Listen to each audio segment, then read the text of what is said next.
Hey everybody, it's Tiffany Poirier, author of Cues for Question, an ABC of Philosophy, and you know me as the elementary school teacher who loves to teach kids to unleash their inner philosopher. You know, we've got to be able to ask deep questions about life. We have to be able to question authority. We have to be able to wonder about why are things the way they are, and could they be different? And what could we do to make them better? And I think that when we are in dialogue, which is just another word for conversation, meaningful conversation, when we're in dialogue with others, that's really the breeding ground for change. That's such an exciting place to be, is where you've got all these new fresh ideas flying around and people making different leaps and bounds in their thinking. And this is a place that can be healthy or it can be unhealthy.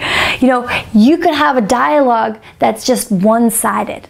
You could have one overbearing personality who's making all the points and everybody is like, there's no room in this dialogue for me. Have you ever been there? Have you ever been there with, you know, in a classroom setting, or maybe if you're older, you're in a staff meeting or something, and there's one voice who's like, rah, rah, rah, rah, rah. And it's like they're trying to run the show. But dialogue, the kind of dialogues we want to have are the ones that are more democratic and where multiple voices are heard. We're having a polyphony of voices. So it's like this beautiful orchestra where everybody has a place, but everybody might have a different perspective, a different tone, a different take on the harmony that you're putting together. And yes, there can be dissonance. You can have disagreements. You can have counterpoint. But the point is that number one thing you want to assess is that people are listening. So let's write that. Let's launch right in. Listening. At the end of a dialogue, you want to check in and say, how did we do? Did we listen to one another? You could get people to do like a little thumbs up, thumbs in the middle, thumbs down, just to, you know, be honest, keep it real, and just say, hey, were we listening to one another? And if the answer is no, well, you got to go back and do the work and say, what do we need to do to build a better sense of community where people are going to feel comfortable and feel like that they're being heard? So I'm going to draw a little ear there just to remind us. Listening. Okay, so that's an ear. Okay, number two, what else can we be assessing to make sure that we're on the right track? Well, very much connected to listening is the idea of respect. Now, you might think, oh, well, how could I be listening without showing respect? Well, very easily. You can have your ear turned on, but if you're, you know, having body language that says, I'm not really paying attention and respecting, like your ears could be open and you could be processing what's said, but you might not be sort of showing that you respect what people are saying. Now, keep in mind there's a distinction between respecting someone's idea and agreeing with them. Feel free to disagree. Feel free to disagree with me now. Feel free to disagree, but you can do so with respect. You know, you don't have to say, I hate your idea. Well, you could just say, hey, I gotta respectfully disagree. Let's put a little heart there. You know, this is sort of the foundation for democracy. We want to be able to all be able to express our points of view in healthy fashions, but we don't have to be the same. Sometimes that conflict is what helps us to grow and refine and better ourselves as people and as a society. All right, number three, building up. Here we are at variety. When we're in a discussion, we might want to make sure that we're making a variety of types of contributions to the discussion. So what I mean is this. You want to be coming in and joining the discussion in different ways. You could start a discussion with someone posing a question. And then a different kind of move in the dialogue could be to try to answer the question. Someone could offer a definition of a term that was posed in the question. You could have somebody give an argument with a series of premises that lead to a conclusion. You could have someone tell a story, a little anecdote that connects the topic back to a real life experience. You could bring in some facts, some evidence, some scientific background. There are many different ways that you can contribute in a dialogue. One way to contribute in a dialogue is simply with your body language, with nodding and showing good listening and showing respect. A way of contributing in a dialogue that's, a different variation of contribution could just be self-correcting. Like, hey, at the beginning of this dialogue, I thought X, but after listening to everyone talk, now I think Y. So that's sort of showing that you are self-correcting, and that's another contribution that's meaningful to the group because people will see you modeling that and it might spark something in their mind.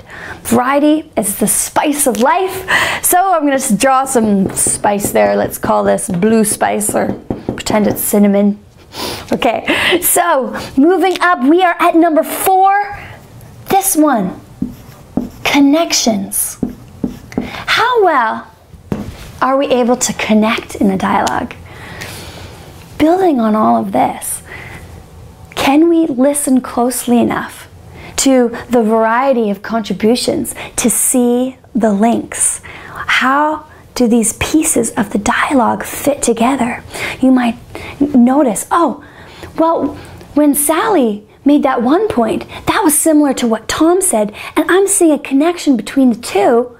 And then you offer that connection. When you're able to link what people said or link to something that maybe you've experienced or something that you've read, that's when the dialogue starts to progress.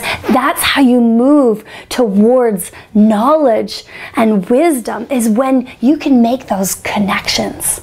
If that's all you did, if your job in the dialogue was simply just to sit and listen for the connections, that would be super vital. Maybe you don't have a new, fresh idea to offer, but if you can make a connection between what people say, that's super valuable. So connections, how can we illustrate that? Let's just put like a little link, like think of a chain. Can you connect the ideas? All right, moving up, we're at number 5, support. Now, I don't just mean supporting other people, showing you're caring and listening to them. I mean support in terms of the ideas. When you are out there making your points, are you able to support your points with evidence, with personal stories, with logical reasoning? Can you create a good argument? How well are you supporting the things that you say? So think about that, maybe like building a house. You want to have a good, strong foundation. You could have an opinion, but if you have no support, is that really an opinion that you want to hold?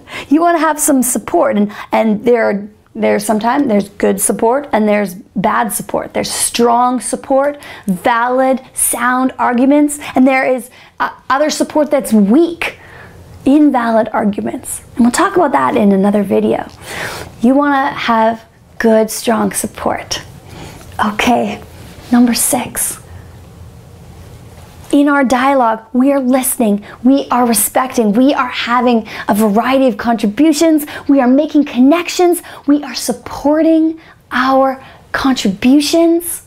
So hopefully, what does this all lead up to? What's the point? What is the point of engaging in a dialogue? Well, what do you want from it?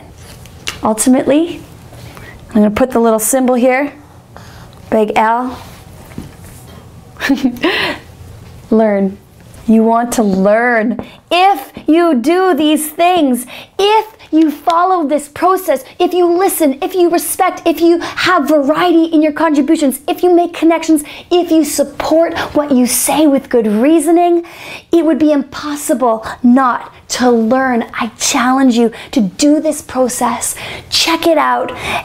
In the process, when you're in it, ask yourself, am I doing these things? And then at the end of the process, check in with the group. How well did we do these things? Did we learn? If you do this, you will learn. You will go out there and be able to think more critically, think creatively, and ultimately be the leaders that this world needs. I'm Tiffany Poirier, looking forward to seeing you next time. Take care.